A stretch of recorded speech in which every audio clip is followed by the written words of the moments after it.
ठीक हो गया जी। अच्छा चलें, आप पीएचपी स्टार्ट करते हैं। तो पीएचपी का मैंने आपको ये बताया था कि पीएचपी जो आपकी होती है वो आपकी एक सर्वर के थ्रू रन होती है। वैसे तो आप देखें जैसे कि हमारे पास एचटीएमएल है, तो एचटीएमएल मैंने आपको बताया था कि सिंपल हम डबल क्लिक करते थे तो हमारी वो फाइल रन हो जाती थी। ठीक है, जैसे हमने ये एक रफ सा पेज बनाया था तो हमारी इसमें देखें ये पेज रन हो रहा है। लेकिन अगर यही वाली मैं सारी की सारी जो फाइल है हमारी, अगर इस सारी की सारी फाइल को मैं पीएचपी में कन्वर्ट कर दूं तो ये फाइल हमारी रन नहीं होगी बगैर सर्वर के। ठीक है। अच्छा, अगर कोई ऑडियो का इशू आया तो मुझे बता दीजिएगा, मैसेज ना कीजिएगा क्योंकि मैसेज मैं रीड नहीं कर रहा होता, मुझे समझ नहीं लगती कि आपने मैसेज किया या नहीं किया।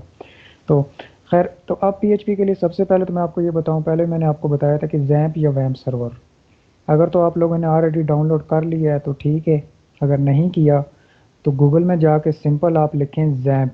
ठीक है, तो आप जैम्प या जैम्प डाउनलोड वाट एवर जो भी आपने लिखना है। अगर तो आपकी 64 बिट विंडो है तो फिर आपका ये जैम्प सर्वर ही होगा। ठीक है, सबसे पहला लिंक है इसके नीचे जाके, एक आप लाला पड़े मैं तो। यहाँ पे अब 3-4 ऑप्शन हमारे पास आ रही हैं कि आपने कौन सा डाउनलोड करना है। तो सबसे जो आप हमारा लेटेस्ट वर्जन है ये 8 वाला, इसको छोड़ दें, ये 4 वाला करना है, 7.4 वाला। ठीक है, क्योंकि 8 जो PHP 8 आई है ये अभी नई नई आई है तो इसमें काफ़ी एरर्स हो सकते हैं, इसलिए हम उन एरर्स से पंगा नहीं लेना चाहते। हम फिलहाल जो ऑलरेडी एक स्टेबल वर्जन चल रहा है उसी को डाउनलोड करेंगे, ये PHP 7.4। ठीक है, या 3 वाला कर लें तब भी कोई इशू नहीं है। तो ये आपका जैम्प सर्वर। अगर किसी की विंडोज़ जो है वो 32 बिट है, ठीक है, 64 बिट नहीं, तो फिर आप वैम्प सर्वर करोगे। ठीक है, सिंपल वैम्प लिख दो। तो ये इन दोनों में से कोई एक आपने डाउनलोड करना है।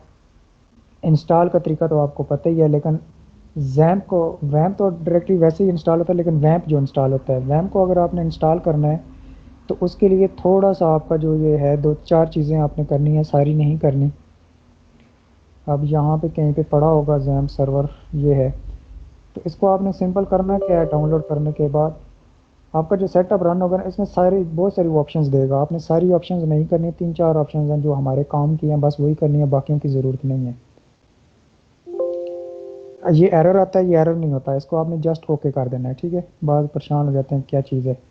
तो यहाँ पे नेक्स्ट करके, अब यहाँ पे वो आपसे पूछ रहा है कि आपने कौन कौन से प्रोग्राम करने हैं। अब ये अब ज़रा गौर कर लीजिएगा, आपने जो करने होते हैं मैंने सारे किए हुए हैं, लेकिन आपने सारे नहीं करने। ठीक है, एवं सारे करके आप अपने सिस्टम को क्या कहते हैं कि वक्त ही डालोगे। इसलिए आपने जो करने हैं, ये सबसे पहले अपाची तो ऑटोमेटिकली डिफ़ॉल्ट में सेलेक्ट होता है, आप इसको अनचेक नहीं कर सकते। एक आपका ये हो गया, एक आपने ये माई एसक्यूएल करना है बस। फिर इससे नीचे आ जाए, ये भी सारे अनचेक कर दें नीचे वाले, और ये एंड वाले जो प्रोग्राम्स एंड लैंग्वेज है इसमें सिर्फ PHP माई एडमिन करना है। मतलब कि ये भी नहीं करना आपने, अब मेरे तो ये ऑलरेडी इंस्टॉल हुए हुए हैं। ठीक है, ये भी नहीं करना, ये भी नहीं करना। PHP आपकी ऑलरेडी डिफ़ॉल्ट में चेक है, इसको आप छेड़ नहीं सकते, इसकी भी ज़रूरत नहीं है, इसकी भी ज़रूरत नहीं है, इसकी भी ज़रूरत नहीं है। बस ये 3, अपाची, माई एसक्यूएल, PHP, और ये चौथा आपका जो है PHP माई एडमिन, ये आपने बस 4 सेलेक्ट करके आपने नेक्स्ट कर देना है। बाकी का तरीकाकार वो चाहे 5 मिनट लगाए या 1 मिनट लगाए या 10 मिनट लगाए, वो आपके सिस्टम पे है।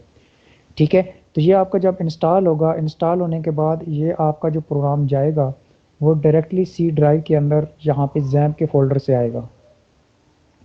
अब इसमें आने के बाद आपने एक छोटी सी फ़ाइल है जो आपने इसमें इंसर्ट करनी होती है, वो मैं सबको फ़ाइल जो है ना मैं इधर स्काइप पे भेज दूँगा। सिंपल वो फ़ाइल आपने डाउनलोड करनी है, और डाउनलोड करने के बाद आपने जैम्प के अंदर आना है। ये चीज़ गौर से सुनना, ये फर्स्ट टाइम सेटअप है, ये सेटअप आप कंप्लीट नहीं करोगे तो आपकी PHP एरर देगी। ठीक है, जैम्प आपने फ़ोल्डर ओपन करना है। जैम्प फ़ोल्डर ओपन करने के बाद ये अंदर एक PHP का फ़ोल्डर है, इस PHP के फ़ोल्डर में आना है और यहाँ पे आके उस फाइल को आपने पेस्ट कर देना है। अब वो आपसे मांगे कि रिप्लेस करो, क्योंकि ऑलरेडी वो फाइल ये होती है, ये वाली फाइल। ठीक है, इसको आप जब यहाँ पे रिप्लेस करोगे तो वो देगा कि इसको आपने रिप्लेस करना है या नहीं करना, क्योंकि ऑलरेडी एग्जिस्ट होती है, तो आपने सिंपल इसको रिप्लेस कर देना है, मतलब अगली फाइल ख़त्म और ये नई इसमें पेस्ट कर देनी है। बस इतना सा आपका काम है और इसमें कोई काम नहीं है। अगर किसी का फिर भी कोई इशू हुआ तो मुझे बताइएगा।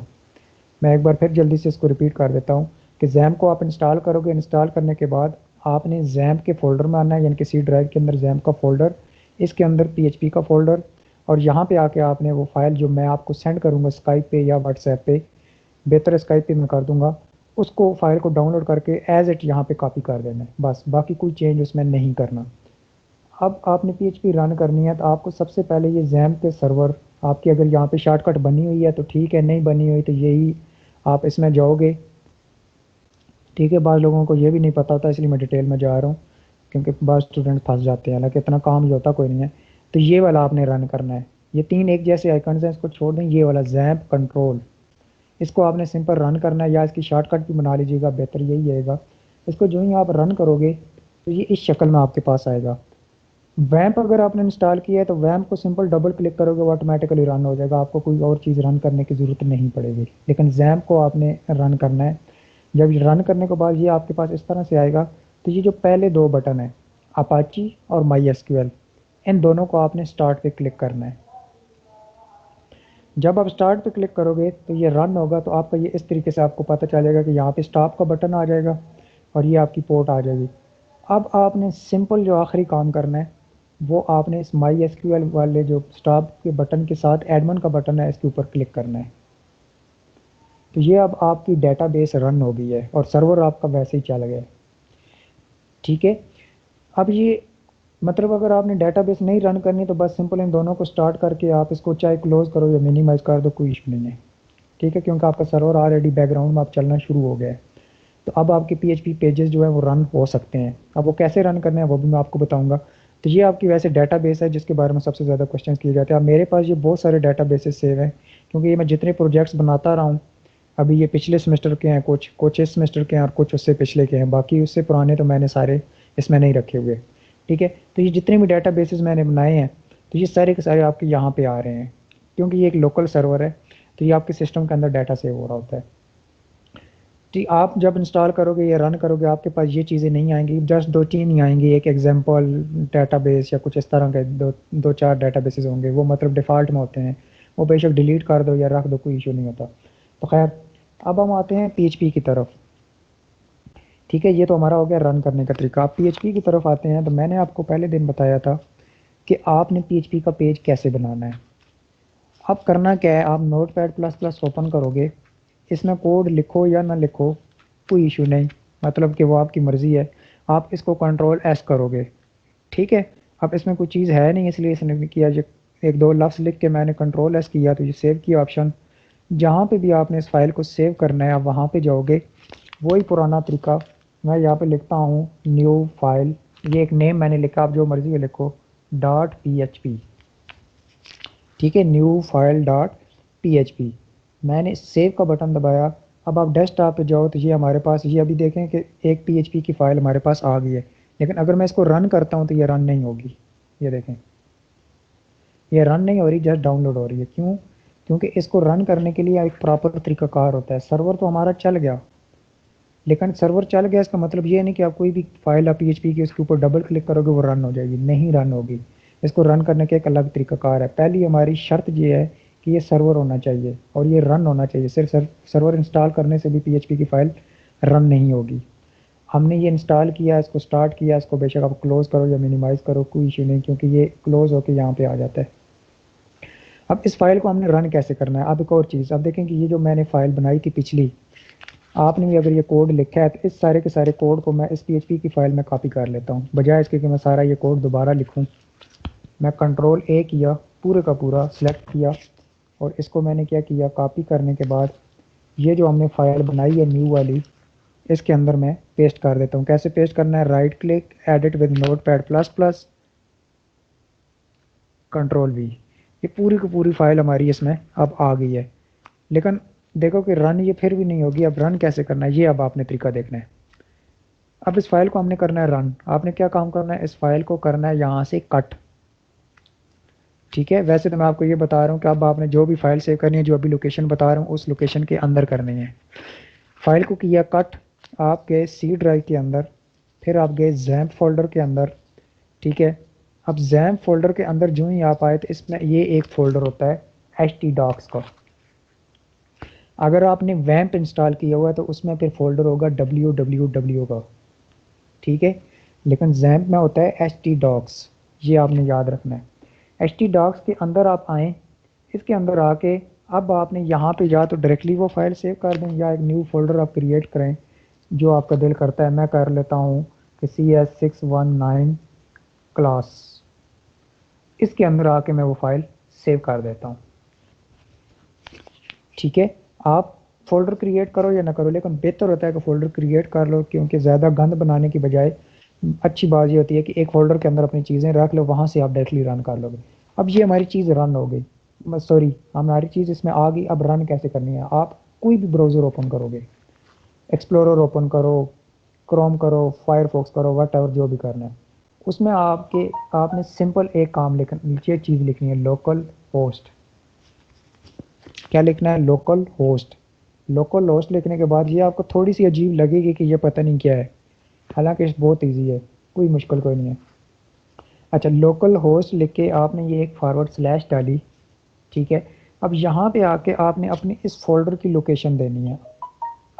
आसान हल कि ये देखो, इस फोल्डर की लोकेशन कैसे देनी है, इस फोल्डर के नाम जो भी है एग्जैक्ट वो कॉपी कर लें। ठीक है, या बेशक देख के टाइप कर लें, कोई इशू नहीं है। ठीक है, बेशक देख के टाइप कर लें, कोई ज़रूरी नहीं है कि मैंने कहा कॉपी करो तो आप भी कॉपी ही करो।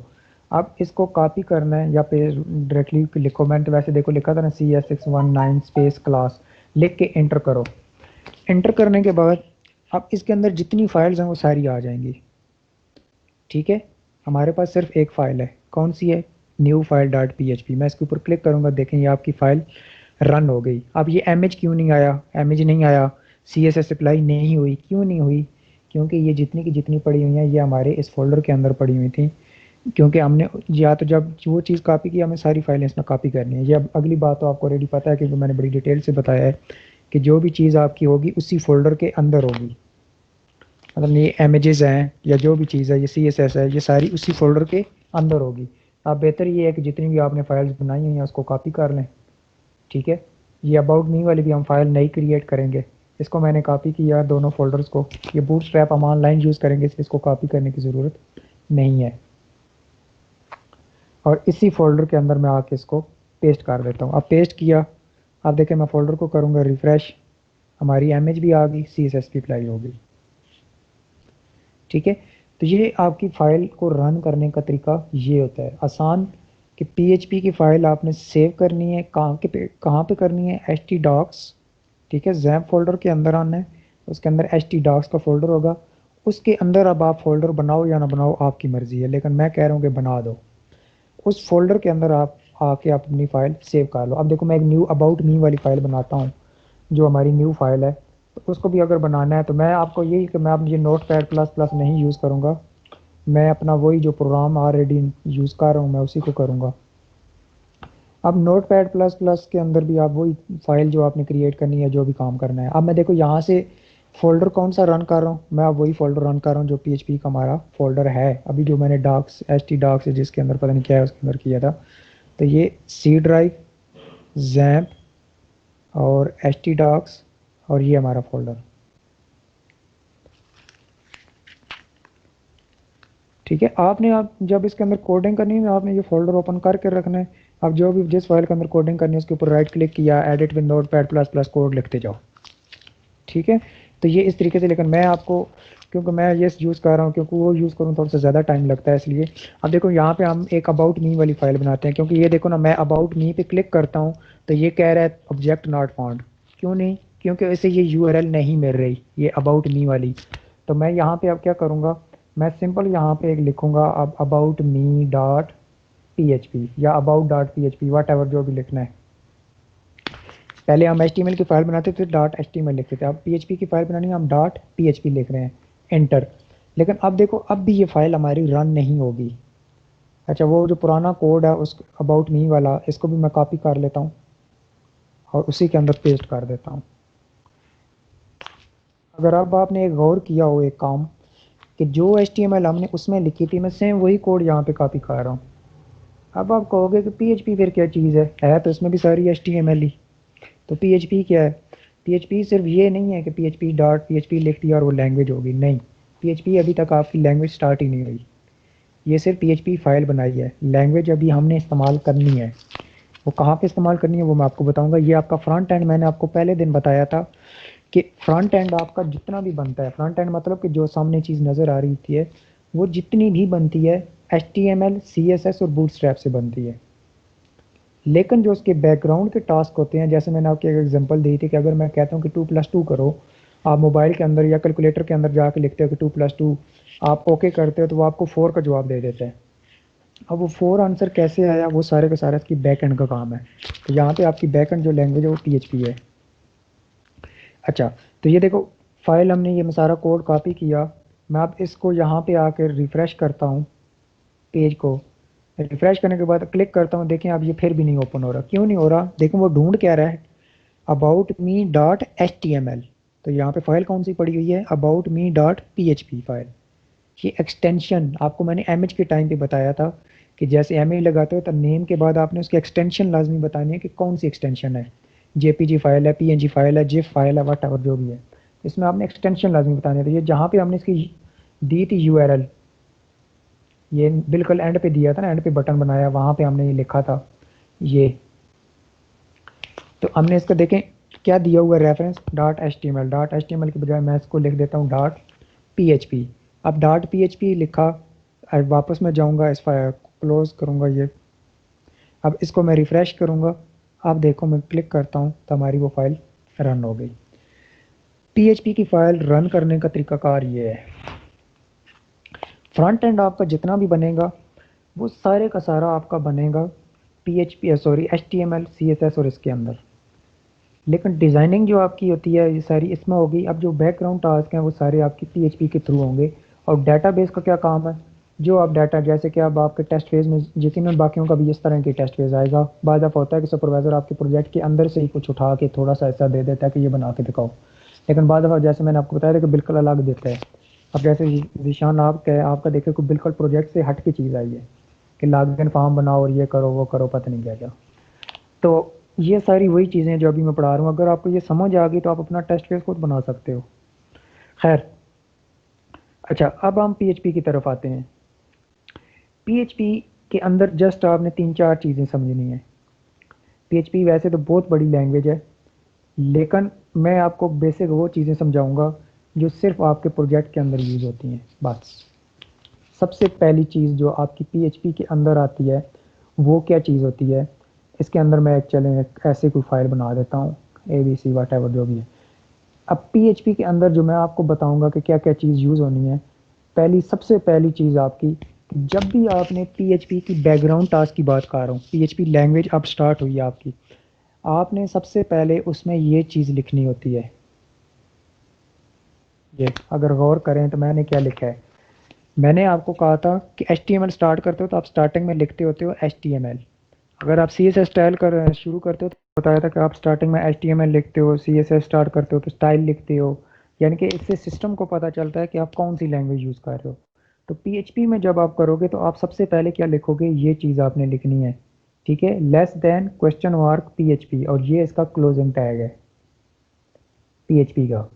इसका मतलब क्या कि आप जो भी चीज़ आप इसके अंदर लिखोगे, अब ये देखो मैंने लिखी ना इसके अंदर, अब मैं लिखता हूँ इसके अंदर CSS का कोड लिखता हूँ, या छोड़ो मैं HTML का कोड लिखता हूँ, मैंने लिख दिया फॉर एग्जांपल P का टैग, ठीक है। अब लेकिन सबसे पहले मुझे ये काम करना पड़ेगा कि इसको PHP फाइल में सेव करना पड़ेगा। चलो ये जैसे कि हमारी, इसी को मैं PHP फाइल को सेव कर लेता हूँ, एक PHP फाइल बना लेता हूँ डॉट PHP। अब ये फाइल बन गई। अब देखो इसके अंदर मैंने ये PHP लिखा, ये स्टार्टिंग लैंग्वेज होगी। अब इसमें देखो मैं P का टैग लिख रहा हूँ तो ये एरर दे रहा है, ठीक है। अगर मैं इसको रन करता हूँ इस वाली को, तो जो ही मैं रन करूँगा अब ये करेगा क्या। अच्छा, मैं ये वाला सर्वर क्लोज कर रहा हूँ क्योंकि मैं ये अपना सर्वर यूज़ करूँगा, बार बार वहाँ से रिफ़्रेश नहीं होता मुझसे, इसलिए चलो ठीक है उसको रहने दो। अब देखो मैं इसको जो ही रन करूँगा तो ये हमें एक एरर देगा। PHP वर्ड ऐसी चीज़ है, आपको मैं ये बता दूँ बताएगा, लेकिन PHP के अंदर आपने कहीं पे कोई कमांड गलत लगाई, कुछ चीज़ ऐसी गलत लिख दी जो उसको रिकग्नाइज नहीं कर रहा, तो वो आपको वहीं पे इसका एरर देगा, आपको बताएगा कि फलां लाइन पे ये एरर है, ठीक है। तो इसलिए आप ये देखो, अब PHP आपको बता रही है, क्या बता रही है कि लाइन नंबर 7 पे अनएक्सपेक्टेड लेस देन ब्रैकेट है, और आगे उसने फिर क्या कहा है कि अब लोकेशन कौन सी है, फाइल फलां फाइल है, ये फोल्डर है, ये फाइल है, और इसकी लाइन नंबर 7 पे एरर है। अब यहाँ पे देखो तो लाइन नंबर 7 पे ये एरर आया हुआ है। अब इसमें HTML नहीं चल सकती PHP के अंदर, जैसे हम डायरेक्टली वैसे ये देखो PHP कोड के ऊपर है वो PHP की फाइल। अब ये कोड यहाँ से PHP स्क्रिप्ट यहाँ से स्टार्ट हो रही है, मैं यहाँ पे जो मर्जी है PHP का कोड लिखूँ, सॉरी इसका HTML का, P का टैग यूज़ करूँ, स्टाइल यूज़ करूँ, डिव यूज़ करूँ, कोई एरर नहीं। ठीक है, देखो इसको मैंने फिलहाल ख़त्म कर दिया नीचे, या इसी को भी रहने देता हूँ। अब मैं इसको रिफ्रेश करता हूँ, देखें एरर फिर भी वो देगा, ऊपर वाला वैसा शो करेगा, लेकिन एरर वो सिर्फ हमें क्या देगा, सिर्फ लाइन नंबर 7 की बता रहा है, ऊपर वाला कोई ऐसे का वो नहीं बता रहा, वो नहीं कह रहा कि ऊपर कोई एरर है। ठीक है, PHP के अंदर आप HTML नहीं यूज़ कर सकते। PHP किसकी बात कर रहा हूँ, इस स्क्रिप्ट की बात कर रहा हूँ। जब आपने ये स्क्रिप्ट लिख दी, तो जब आपकी स्क्रिप्ट आपने लिखी, उसके अंदर अब आप डायरेक्टली PHP का कोड यूज़ नहीं कर सकते। तो अब अगली जो हमारी चीज़ है, पहली तो PHP का आपका स्ट्रक्चर ये हो गया। ठीक है, आपने स्ट्रक्चर ये लिखना है। अब PHP के अंदर हम जो चीज़ें पढ़ेंगे वो क्या हैं, जो फिलहाल मेरे जहन में, बाकी जो नहीं आगे चलेंगे तो शायद यार में आ जाएंगी। सबसे पहली चीज़ हम इसमें एक पढ़ेंगे इंक्लूड। इंक्लूड एक आपकी कमांड है, ये समझो कि PHP के टैग्स हैं, रिक्वायर, ठीक है, इंक्लूड, रिक्वायर, और उसके बाद आपकी जो एक और चीज़ सबसे ज़्यादा जो आपकी मेन चीज़ यूज़ होती है वो होती है एको। कोई इको पढ़ता है, कोई एको पढ़ता है, वैसे ही एको होता है। अच्छा, एको की कमांड यूज़ होती है या प्रिंट की होती है, ये दोनों में से कोई एक कर सकते हो, एको या प्रिंट, लेकिन सबसे ज़्यादा एको की कमांड यूज़ होती है। प्रिंट पुराने वर्जन में था तो ये अब कोई यूज़ ही नहीं करता। ये इंक्लूड और रिक्वायर ये भी दोनों एक ही चीज़ें हैं। ठीक है, इन दोनों में से कोई एक आप यूज़ कर सकते हो, लेकिन रिक्वायर पुराने वर्जन का था, इंक्लूड न्यू वर्जन का है, तो इसलिए इंक्लूड ही ज़्यादा यूज़ किया जाता है। ठीक है, तो अब आपकी आखिरी जो आपकी चीज़ है PHP के अंदर, वेरिएबल्स। वेरिएबल्स को आपको अभी समझ नहीं आएगी जी, जब मैं आपके डेटाबेस के अंदर डाटा सेव करूँगा फिर आपको समझ आएगी कि वेरिएबल क्या चीज़ होती है।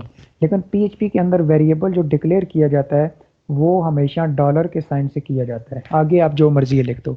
अब ये होता क्या है, देखो ना HTML के अंदर, ये हमने HTML लिखी, तो ये जो हम ID लिखते थे या क्लास नेम लिखते थे, ठीक है, बूटस्ट्रैप की नहीं बात कर रहा, वैसे जो हम लिखते थे, ये ID लिखी, ये देखो कुछ भी लिख दिया, ID कुछ भी हमने नेम लिख दिया, कुछ भी हमने पासवर्ड उसमें, सॉरी क्लास नेम लिख दिया, तो ये PHP के अंदर जो वेरिएबल्स होते हैं वो ये काम करते हैं। हम इस आईडी के थ्रू आगे फिर CSS के साथ कनेक्ट कराते थे ना, PHP के अंदर हम इन वेरिएबल्स के थ्रू आगे PHP का डाटा गेट करेंगे या उसको आगे कहीं लेके जाएंगे या उसके साथ कोई एक्शन करेंगे। ठीक है, अब देखो PHP के अंदर अगर मैं यहाँ पे वैसे लिखता हूँ, मैं यहाँ पे वैसे लिखता हूँ, this is a PHP file. अब देखो मैंने सेव किया, इसको मैंने रीलोड किया तो इसने एरर दे दिया। ठीक है, हालांकि HTML फाइल के अंदर तो सिंपल हम बस जो मर्जी के लिख दें वो फिर भी शो कर देता था, लेकिन इसमें PHP में ऐसे नहीं चलेगा। इसमें सिंपल आपने लिखना क्या है, अगर आपने ये चीज़ शो करानी है तो आप लिखोगे पहले एको, उसके बाद आप डालोगे डबल कोटेशन मार्क या सिंगल कोटेशन मार्क, ये याद रखना, डबल कोटेशन मार्क या सिंगल कोटेशन मार्क, और उसके बाद आपने इस टैग को क्लोज मस्ट करना है। ये किससे क्लोज होता है, ये सेमी कॉलन से, जैसे CSS का क्लोज होता है इसी तरह से PHP का क्लोज होता है। अब देखो मैंने एको लिखा, कंट्रोल S किया, आगे मैंने जो भी लफ्ज़ लिखा मैंने सेव किया, तो देखो एरर ख़त्म, ये ऊपर वाला PHP भी आ गया, ये भी आ गया, ये PHP अलग, जो मैंने ऊपर लिखा हुआ था ये पहले शो नहीं हो रहा था, लेकिन ये देखें ये अब PHP क्यों शो हो रहा है। आप ये सोचोगे कि इधर तो सर कह रहे हैं जी कि एको लिखोगे तो PHP के अंदर ही शो होगा।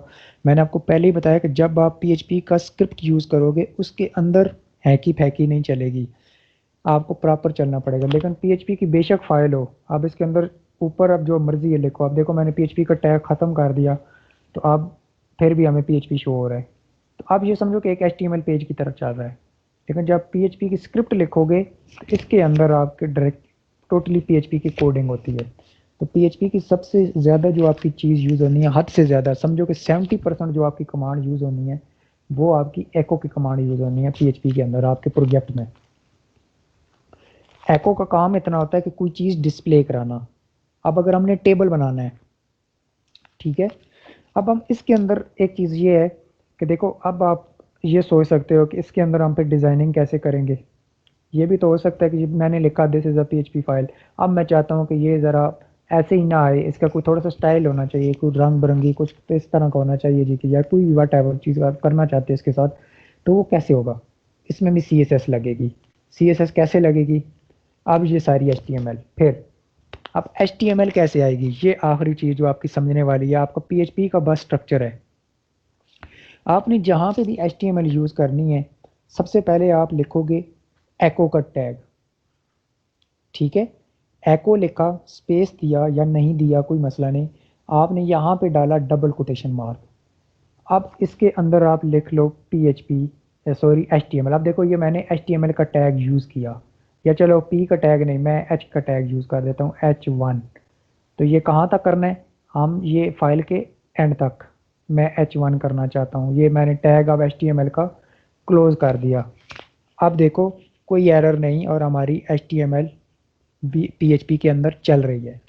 लेकिन अगर मैं एको का कमांड नहीं लगाऊंगा, मैं डायरेक्टली इस तरह की चीज़ लिखूंगा, तो ये देगा एरर। ये देखो उसने डिस्प्ले ही नहीं किया। अगर ये मैं कोटेशन मार्क नहीं लिखता, मैं हटा देता हूँ, तो वो एरर देना शुरू हो जाएगा। ये देखो वही पहले वाला एरर। इसलिए अगर आपने HTML लिखनी है तो आप ये अब आगे की कार्रवाई आपको वैसे ही पता है कि इसके अंदर हम डिज़ाइनिंग कैसे करेंगे। हम यहाँ पे या तो डायरेक्टली यहाँ पे लिखेंगे स्टाइल। अब एक चीज़, आखिरी चीज़ स्ट्रक्चर की, फिर मैं आगे चल। अब देखें हम HTML के अंदर लिखते थे HTML style equal double quotation mark. अब यहाँ पे हम डबल कोटेशन मार्क नहीं यूज़ कर सकते। अब देखो मैंने डबल कोटेशन मार्क लगाया ना, उसने इसको यहाँ तक एको के तौर पे ले लिया, इसको उसने अनरिकग्नाइज्ड कर दिया। अब करना क्या? बस आखिरी बात जो आपने इसमें याद रखनी है, अगर आपने यहाँ पे इस जगह पे डबल कोटेशन मार्क लगाया हुआ है, फिर आप इसके अंदर सिंगल कोटेशन मार्क लगाओगे। अगर यहाँ पे डबल है, यहाँ पे सिंगल होगा, अगर बाहर सिंगल है तो अंदर डबल होगा। सिंपल सी बात याद रखनी है। अब देखो, अब आपको कैसे पता चलेगा कि पीएचपी इसको रिकॉग्नाइज करिए? अब देखो ना, जब आपकी चल रही है तो सारी एक कलर की है, लेकिन जब एरर दे जाएगा तो वो वाइट या कुछ और कर देगा। अब देखो यहाँ पे अब मैं इसको लिख सकता हूँ, मैं कह सकता हूँ कि कलर ब्लू, ये क्लोज किया, मैं इसके अंदर गया, मैंने इसको रिफ्रेश किया तो ये ब्लू हो गया। यहाँ तक अगर आपका कोई क्वेश्चन है तो मुझे बता दें, नहीं है तब भी बता दें, फिर मैं आगे चलता हूँ।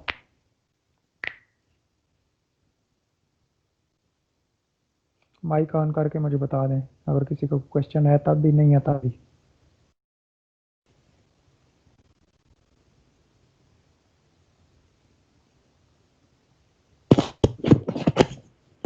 ठीक है सर। ठीक हो गया। अच्छा, बस इसमें ना आपकी ये चीज़ सबसे ज़्यादा आपकी प्रोजेक्ट के अंदर यूज़ होनी है, ये चीज़ आपने लाजमी ध्यान में रखनी है, ठीक है? चाहे टेस्ट फेज़ है चाहे फाइनल है, ये आपकी स्ट्रक्चर, सिर्फ पीएचपी का स्ट्रक्चर आपको समझ आना चाहिए। लेकिन पीएचपी का आपको मेन फ़ायदा ये है, मैंने पहले बताया है, कि जहाँ पे भी एरर होगा आपको वो ऑटोमेटिकली एग्जैक्ट वही लोकेशन बताएगा कि फ़लाँ जगह पे एरर है, एरर या जो भी है। अब अगली चीज़, मैंने आपको ये कहा कि वेरिएबल्स, वेरिएबल क्या होता है? मैं यहाँ पे एक वेरिएबल डिक्लेयर करता हूँ। वेरिएबल, आपने सबसे पहले कोई भी वेरिएबल डिक्लेयर करना है। वेरिएबल समझो कि जैसे आप मैथ के अंदर लिखते हो, सपोज x इक्वल फलां, तो x क्या होता है? एक आप वेरिएबल ले रहे होते हो, फिर उसकी आगे कोई वैल्यू लिखते हो, x इक्वल है फलां, x इक्वल है फलां, तो फिर उन वैल्यूज़ को आपस में आप प्लस करते हो, ठीक है? मिसाल के तौर पे x इक्वल है 10, y इक्वल है 20, आप x प्लस y करते हो तो वो जवाब आ जाता है आपके पास 30। तो इस तरीके से ये चीज़ यहाँ पे भी सेम इसी तरीके से चलती है। आपने वेरिएबल लिया x, मिसाल के तौर पे, चलो x नहीं, मैं लिख देता हूँ STCA, वट एवर जो भी लिखा गया, ये लिखा मैंने, इक्वल का साइन डाला, ठीक है? अब इसके अंदर मैं कुछ चीज़ लिख देता हूँ, मैं लिखता हूँ दिस इज क्या कहा आपने? आपकी आवाज़ काट रही है।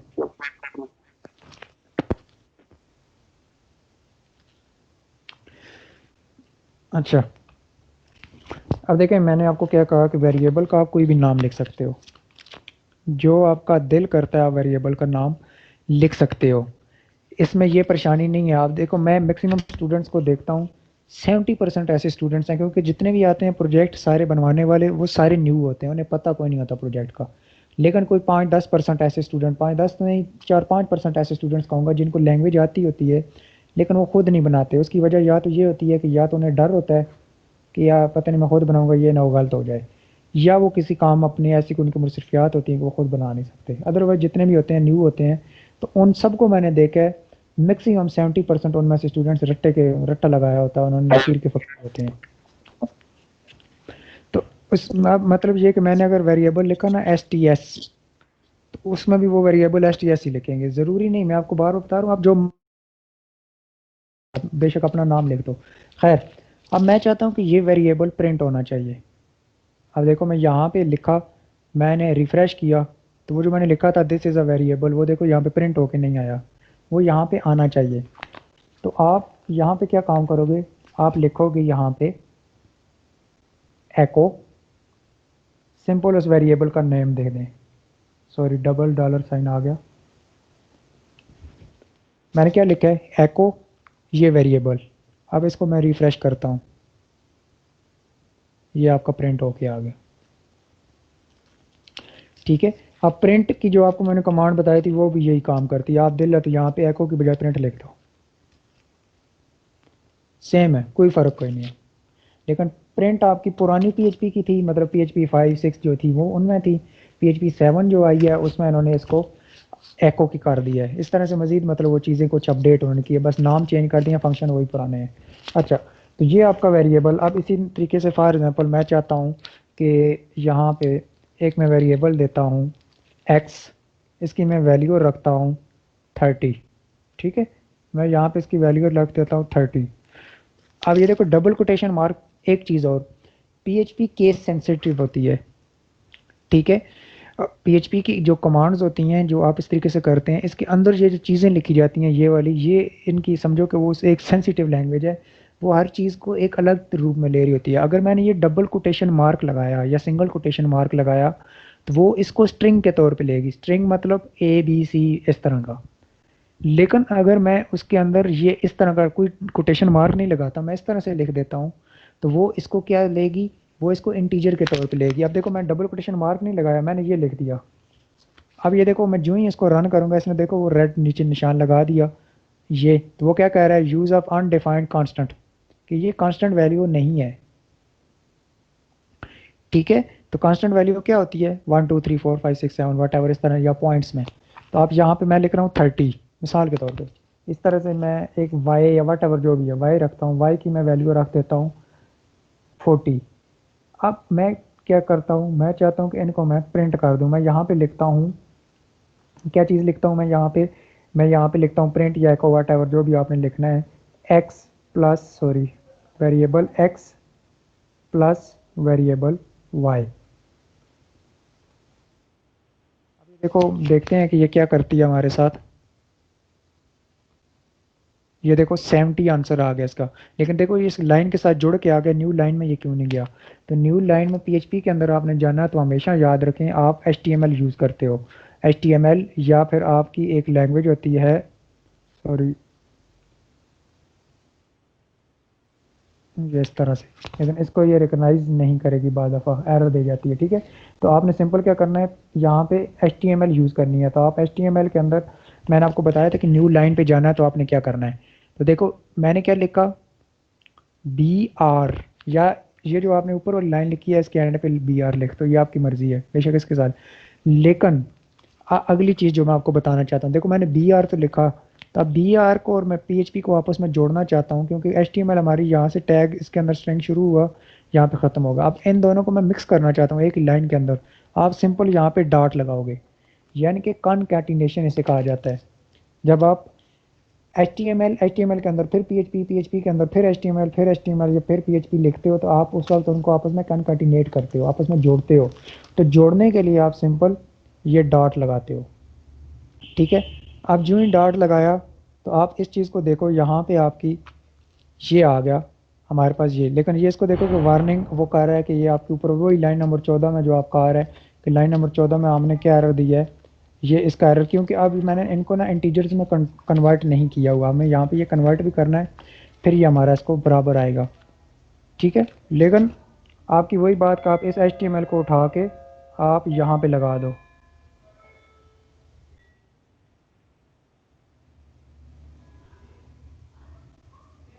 ये देखो मैंने ऊपर BR ले गया तो वो नीचे आ, क्योंकि HTML के अंदर सॉरी PHP के अंदर कांस्टेंट और इंटीजर्स कभी भी एक जैसे नहीं हो सकते, इकट्ठे आपस में मिक्स नहीं हो सकते, तो इसलिए आपने उनको अलग करना है। तो ये मैंने अलग किया, आप ये चेक करें, मैं 1 मिनट आता हूँ।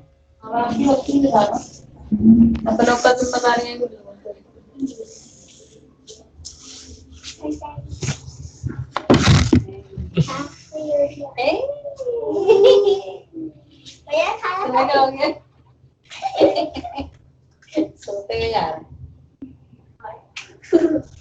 एक दफा ना नीचे मेरी आंखों में मट्टी चली गई थी एक दफा। मैं ना घर जा रहा था, मैं ना जीने पे आ रहा था, सही है। मैं आंखों साफ कर रहा, मैं चलता सर पर दीवार से, हाँ, कोई नजर ही नहीं आई। परेशान और जाहिर सी बात है, इस परेशानी में उनका कौन साथ देगा, नहीं दूंगा ना। और रही बात दिल्स की, थोड़े अरसे की बात है, पूरी जिंदगी थोड़ी हमारे ऊपर जिम्मेदारी लगा दी। जब वो प्रॉफिट मिलेगा सही हो जाएगा। सोचने के बाद ऐसा कुछ नहीं होने वाला, ये तुमको सारी जिम्मेदारी को भूल जाने के बहाने है उनके। से बात करो। उसमें हमने ये करना है, मैं आपको ये बता रहा, देखें अब ये मैथ के ऑपरेशन भी इसमें हो रहे हैं। अगर मैं इसके यहाँ पे प्लस की बजाय मैं यहाँ पे स्टार डाल देता हूँ, यानी कि मल्टीपल, तो ये इसको आपस में मल्टीप्लाई कर देगा, ठीक है। तो ये देखें 1200।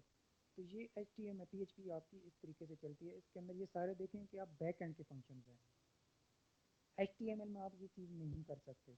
HTML का काम क्या है, सिर्फ वो चीज़ें, मतलब फॉर एग्जांपल मैं आपको एक एग्जांपल देता हूँ। आप एक छोटा सा कैलकुलेटर बनाते हो मिसाल के तौर पे, ठीक है। अब आप इसमें एक छोटी सी इसमें चीज़ बनाते हो, आप क्या लिखते हो, आप इसमें ये लिख लेते हो, यहाँ पे मैं लिख देता हूँ। वैसे तो वो मैंने आपको कहा था ना HTML और ये सारा ऊपर टैग लिखना है, मैं फिलहाल डायरेक्ट शुरू कर रहा हूँ जैसे वो पेज का आपको बता रहा था। मतलब कि जब भी आपने डिज़ाइनिंग करनी है तो आपने सबसे पहले ये इस तरीके से ये HTML का टैग लिखना है और फिर आगे सारा कुछ, ठीक है। अब देखिए एक हम कैलकुलेटर बनाते हैं छोटा सा, ठीक है। वैसे ये टाइम तो बड़ा लग जाएगा, लेकिन मैं ऐसे ही भागते भागते बना देता हूँ आपको, ठीक है।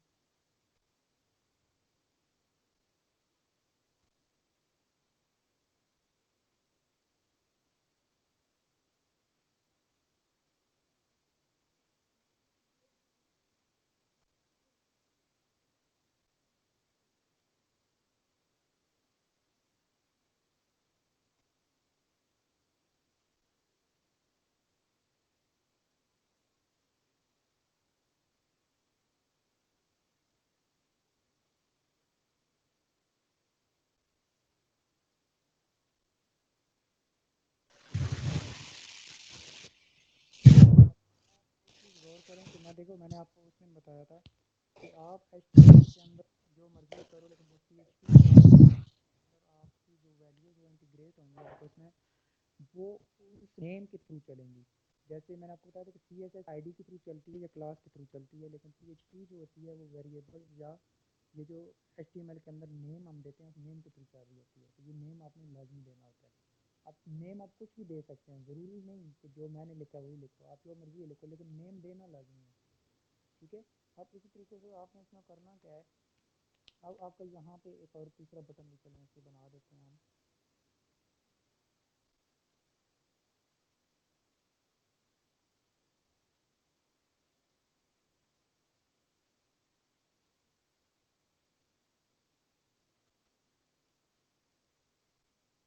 अच्छा, इसका हम लिखेंगे वैल्यू कैलकुलेट। तो ये हमारा एक छोटा सा, मतलब हमने एक फॉर्म बना दिया, ठीक है। छोटा सा हमारा ये फॉर्म बन गया, फर्स्ट वैल्यू सेकंड वैल्यू, और यहाँ पे हमने नीचे एक आंसर लिखना है। तो हम यहाँ पे इसका फॉर्म के बाद यहाँ पे हम लिख लेते हैं एक थ्री का टैग यूज़ करें या वट एवर जो भी करें, ठीक है। चलो H का टैग मैं यूज़ कर देता हूँ, H3 का। मैं यहाँ पे लिखता हूँ आंसर,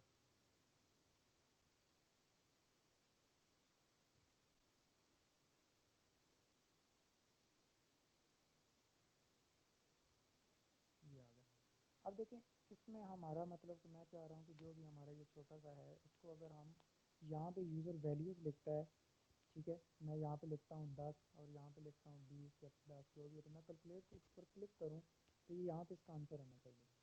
अब ये है प्रोग्राम, मैंने आपको भी कहा कि थोड़ा सा लंबा इसमें टाइम लग सकता है, लेकिन मैंने बिल्कुल शार्ट इसको बनाऊँगा। हो सकता है शार्ट बनाने में एरर भी आ जाए, ठीक है। लेकिन अब देखें इसमें हम PHP का कोड यूज़ करते हैं सारा, तो PHP आपकी मर्ज़ी है, आप बेशक एक्सटर्नल फाइल में लगाओ जैसे आपकी चीज़ हो। तो दिल है तो जहाँ पे हमने ये PHP का कोड यहाँ पे आंसर शो कराना है ना, तो बेशक आप यहाँ पे PHP का कोड लिख लो, यहाँ पे ऊपर लिख लो, नीचे लिख लो या अलग फाइल में लिख लीजिए, आपकी मर्ज़ी है, ठीक है। तो मैं यहाँ पे ही लिखता हूँ, मैं यहाँ पे लिखता हूँ, मैं आपको कहता हूँ कि क्या कहता हूँ कि PHP की स्क्रिप्ट शुरू की है मैंने, ठीक है। ये PHP की स्क्रिप्ट है, अब इसके अंदर हमने PHP का कोड लिखना है। तो हम कैसे लिखेंगे? सबसे पहली बात हम उसको जो देते हैं हम ये कहते हैं कि इफ़, ठीक है। ये कंडीशन रहती है कि अगर इस बटन के ऊपर क्लिक हो तो फिर आप ये करो, अदरवाइज ये करो, वाट जो भी है, ठीक है। मैं आपको ये कोड डिफाइन नहीं कर रहा, जस्ट बाद में करूँगा जब ये डाटाबेस हम सेव करेंगे फिर आपको मैं बता दूँगा, ठीक है ना। इसलिए हम इसको इतने वो जल्दी से नहीं करेंगे, मतलब जो भी चीज़ है सॉरी। अच्छा, इफ इज सेट, अब यहाँ पे हमारे पास जो चीज़ है देखो कि हमने इस वैल्यू को देखना होता है, ठीक है। वैल्यू हमारी जो होती है, इस वैल्यू के अंदर हमारे पास चल रही होती है, ब्रैकेट मैंने दूसरी लगानी है, फिर बार बार वही लग रही है। अच्छा, इफ इज सेट मतलब इज सेट मतलब ये कि आपका बटन उसकी कंडीशन है, ठीक है। अब इसमें एक और चीज़ है, आप कंडीशन ना भी लगाओ, डायरेक्टली कर लो, ठीक है। चलो डायरेक्टली कर लेते हैं, ज़रूरी नहीं है इसको जो है हम क्लिक करें तो फिर ही हो, ठीक है। बटन कंडीशन लगाते नहीं हैं, वो फिर लंबा काम हो जाएगा, हमारी कंडीशन लगाएंगे तो लंबा हो जाएगा। हम यहाँ पे वेरिएबल डिक्लेयर करते हैं, मैं वेरिएबल यहाँ पे XYZ या ABC वट एवर जो भी आपने लिखना है मैं ये लिख देता हूँ, या वैल्यू 1 लिख देता हूँ, इक्वल है। अब इक्वल हमेशा याद रखना, अब ये वाली चीज़ याद रखना, आपके आगे डाटाबेस में यही चीज़ होगी कि इन फील्ड्स के अंदर से डाटा गेट करने के लिए आप लगाते हो $पोस्ट, ठीक है। पोस्ट के अंदर अब आपने यहाँ पे जिस फील्ड की वैल्यू लेनी है उसका नाम लिखना है, इसकी वैल्यू क्या है V1 की हमने वैल्यू इसमें सेव करनी है, तो मैंने यहाँ पे लिख दिया V1, ठीक है। पहली ब्रैकेट हमारी ये मतलब पहली कंडीशन क्लोज, दूसरी, ठीक है, ये आ गई। अब यहाँ पे दूसरी वाली भी हमने क्या लिखा है इसको V2, ये हमारी जो V2 है इसमें बात कर रहा हूँ। तो यानी कि जब भी आपने PHP में किसी फॉर्म के अंदर से डाटा गेट करना है, आप एक वेरिएबल डिक्लेयर करोगे, आसान है, वैसे बेस्ट भी आप कर सकते हो बगैर वेरिएबल डिक्लेयर करने, लेकिन वेरिएबल डिक्लेयर करोगे इक्वल पोस्ट, ठीक है। कैपिटल से जो ब्रैकेट ये स्टार्ट करेंगे, ब्रैकेट के बाद आपने डबल कोटेशन मार्क या सिंगल कोटेशन मार्क जो भी आपने लगाना है वो लगाएं। इसमें कोटेशन मार्क्स की आपको कोई पाबंदी नहीं है, बेशक सिंगल लगाओ या डबल लगाओ, वो लगा के उसका नाम जिस फील्ड का आप डाटा गेट करना चाहते हो, ठीक है। अब मैंने V1 का डाटा गेट किया तो उसने किस वेरिएबल के अंदर सेव कर लिया, वैल्यू 1 के अंदर। V2 को गेट किया उसने V2 के अंदर सेव कर लिया, ठीक है। अब मैं यहाँ पे लिखता हूँ एको, ठीक है। एको की कमांड मैंने लिखी तो मैं यहाँ पे सिंपल लिख देता हूँ वैल्यू, सॉरी ये वेरिएबल के अंदर हूँ मैं, वैल्यू 1 प्लस वैल्यू 2, ये डबल कोटेशन मार्क क्लोज।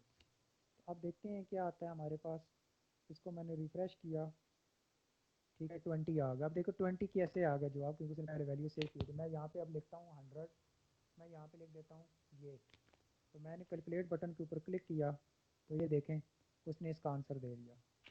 मैं लिखता हूँ 8, मैं लिखता हूँ 4, तो मैंने इसको कैलकुलेट बटन के ऊपर क्लिक किया तो उसने इसका आंसर दे दिया। तो ये होता है हमारी PHP बैक एंड, इससे कहा जाता है। हमेशा मैक्सिमम स्टूडेंट से क्वेश्चन किए जाते हैं वाइवा के अंदर, टेस्ट फेज या खास करके फाइनल वाइवा के अंदर कि बैक एंड क्या होता है, फ्रंट एंड क्या होता है, स्टूडेंट्स को पता ही क्यों नहीं होता। फ्रंट एंड आपका ये है, ये जो आपको नज़र आ रहा है, ये आपको नज़र आ रहा है कि ऊपर PHP लिखा हुआ है, नीचे लिखा हुआ है this is a PHP file, this is a variable 1200 whatever, नीचे एक फॉर्म बना हुआ है, नीचे एक कैलकुलेटर बना हुआ है, ये आपका है फ्रंट एंड जो आपको नज़र आ रहा है, ठीक है।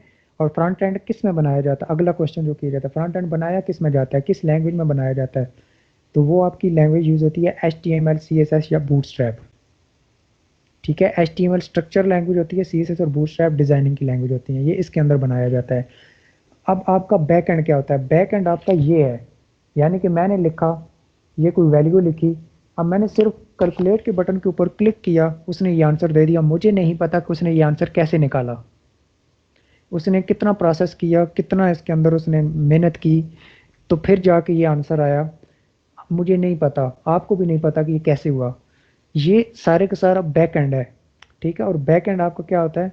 ये जो PHP का कोड होता है, इसको आप बैक एंड कहा जाता कहते हो। तो बैक एंड मैंने आपको पहले ही कहा है, आप उसी HTML फाइल के अंदर भी लिख सकते हो, आप उसी टैग के अंदर जहाँ पे वो आपने शो कराना वहाँ पे भी लिख सकते हो, यहाँ ऊपर नीचे भी कहीं लिख सकते हो, ठीक है।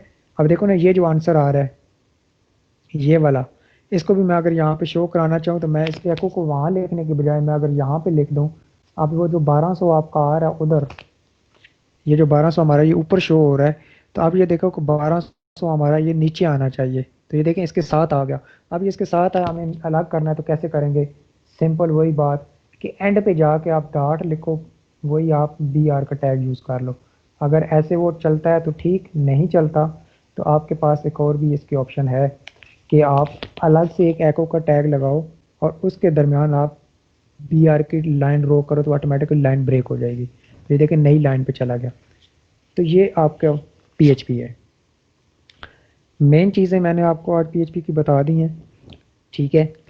अब अगली क्लास में इंशाल्लाह हो सकता है ट्राई करूँगा, क्या पता कल भी आपकी क्लास लगा लूँ, क्योंकि 1-2 लेक्चर्स आपके हैं, उसके बाद आपका ये एंड हो जाएगा। तो PHP की आपकी इसके अंदर जो मेन चीज़ें आपने याद करनी है, सबसे पहले कि PHP जहाँ पे भी आपने यूज़ करनी है, आपने ये PHP का टैग लाजमी यूज़ करना है। ये ओपनिंग टैग, ये क्लोजिंग टैग। अब देखो अगर मैं क्लोजिंग टैग नहीं यूज़ करता तो ये देखो ये एरर आ गया, ठीक है। अब अगर मैं यहाँ पे इसको रन करता हूँ तो आपको ये वैसे ही एरर शो करा देगा कि एरर है ये, ठीक है। तो ये आपकी इस तरीके से आपने इसमें, मैंने उसके पहले दिन से आपको कह रहा था कि क्लोज लाजमी करना है। दूसरी बात कि PHP की स्क्रिप्ट आप अलग फाइल में भी लिख सकते हो, ठीक है। आप अलग इसी फाइल के अंदर भी लिख सकते हो, उसी टैग के अंदर भी लिख सकते हो जहाँ पे आपने PHP का वो कोई रिजल्ट शो कराना है। तीसरी बात जो आपने PHP में याद रखनी है, PHP में मैक्सिमम फॉर्म्स चलते हैं। फॉर्म्स मतलब फॉर्म्स के अंदर से डाटा गेट किया, फॉर्म के अंदर आपने उसको, मैंने देखो ना फॉर्म के अंदर से डाटा गेट किया और मैंने इनको प्लस माइनस कराया। हम इन्हीं फॉर्म के अंदर से डाटा गेट करके हम इनको डेटाबेस के अंदर सेव भी करा सकते हैं। हम इन्हीं फॉर्म्स का डाटा लेके हम इसको किसी और पेज में जाके शो करा सकते हैं। मसलन मिसाल के तौर पे अगर मैं ये डाटा मैंने लिया तो मैं ये डाटा जाके इस ये जो न्यू वाला मैंने पेज बनाया हुआ, फॉर एग्जांपल ये अबाउट वाला, मैं इस पेज में भी जाके यहाँ पे भी उसको शो करा सकता हूँ। वहाँ से डाटा लिया और यहाँ पे शो करा दिया। ये आपकी मर्जी है, ये आपकी बैक एंड कोडिंग के अंदर होता है, लेकिन स्ट्रक्चर सारा सेम ही होता है, कोई इतना फ़र्क नहीं होता उसमें। अब ये आपका आगे आपने नेम लाजमी देना है और नेम डिफरेंट होना चाहिए हर एक का। रखो जो मर्जी है लेकिन डिफरेंट होना चाहिए, लेकिन कुछ ऐसा रखो जो आपको नेम पढ़ के ही पता चल जाएगा अगर इसका ये नाम है तो इसका मतलब ये है कि ये फील्ड फलां होगा। अब देखो ना, मैंने फर्स्ट वैल्यू तो मैंने इसका शॉर्टकट V1 लिख दिया था, मुझे वैसे ही नाम से ही पता चल जाएगा कि V1 मतलब कि मैं पहले कॉलम जो है ना पहले वाले की वैल्यू ले रहा हूँ, फर्स्ट वैल्यू। तो आप कुछ भी नाम रख सकते हो, लेकिन नाम ऐसा रखो कि जो आपको ढूंढने में आसानी हो। उसके बाद आपने ये आपका दूसरा काम या तीसरा काम वट जो भी बताया है, आखिरी आपका वेरिएबल्स। वेरिएबल्स आपके सबसे ज़्यादा यूज़ होने। वेरिएबल डिक्लेयर कैसे किया जाता है? डॉलर का साइन लगाया और आगे वट जो मर्जी वेरिएबल लिख लो। अब इस वेरिएबल के साथ हमने काम क्या कराना है? या देखो यहाँ पे मैंने वैल्यू वो जो वहाँ से ली इसके अंदर सेव करा दी। ये ऊपर मैंने एक वेरिएबल लिखा, इसके अंदर मैंने टेक्स्ट सेव करा दी। ये मैंने एक वेरिएबल लिखा, इसके अंदर मैंने ये जो इंट है यानी कि कांस्टेंट वैल्यू सेव करा दी। ये इस तरीके से आप अपनी मर्ज़ी से मतलब इस वेरिएबल से कोई भी काम ले सकते हो। आप यही वेरिएबल की वैल्यू यहाँ पे सेव कराइए, आपकी आगे किसी और पेज में सेव करा सकते हो। तो ये आपकी PHP है। अब मज़ीद इसमें PHP में कोई इतना ख़ास नहीं है जो आपके प्रोजेक्ट से रिलेटेड है, लेकिन डेटाबेस के अंदर जब डाटा सेव करेंगे तो 3-4 चीज़ें नई आएंगी जो आपके लिए सीखनी लाजमी है। तो वो आप सीखेंगे तो इंशाल्लाह आपकी जो है PHP, समझो कि मैं आपको फिर इस चीज़ की गारंटी देता हूँ कि अगर आपने प्रैक्टिस सही की हुई, तो जैसे अब ज़ीशान आपका आया हुआ, बाकियों का तो मुझे नहीं मिला टेस्ट फेज़ या उनका आया नहीं है। अब आपका जैसे आया हो कि लॉगिन पेज बनाओ, तो आप ये टेस्ट फेज़ अपना खुद बना सकते हो। बना के मैं ही दूंगा, लेकिन आप खुद ट्राई करो तो आपसे बन भी जाएगा, ठीक है। अब एक चीज़ और कि ये अज़हर के लिए, अज़हर दिन को मुझसे पूछ रहा था कि टेस्ट फेज़ अगर मेरा फाइनल डिलीवरेबल फ़र्ज़ करें कि कोई और बनाता है, तो वो मैं क्लियर कैसे करूँगा, ठीक है? तो क्लियर ऐसे होता है कि देखें आप क्लासेस लगा रहे हो, तो आपका जितने मैंने ये कंसेप्ट क्लियर किए हैं या जो जितनी मैं डिटेल से बता रहा हूँ, इतना तो कोई डिटेल से नहीं बताएगा, ठीक है? तो आप यहाँ से क्लासेस ले रहे हो ना, तो आप इनकी अगर आप प्रैक्टिस करो, तो जब आपके सामने प्रोजेक्ट बन के आएगा, तो आप उन चीज़ों को अगर आपकी प्रैक्टिस ठीक हुई, तो आप उन चीज़ों को ऑटोमेटिकली समझ सकते हो। समझ के थोड़ी सी मेहनत करोगे तो क्लियर हो सकता है।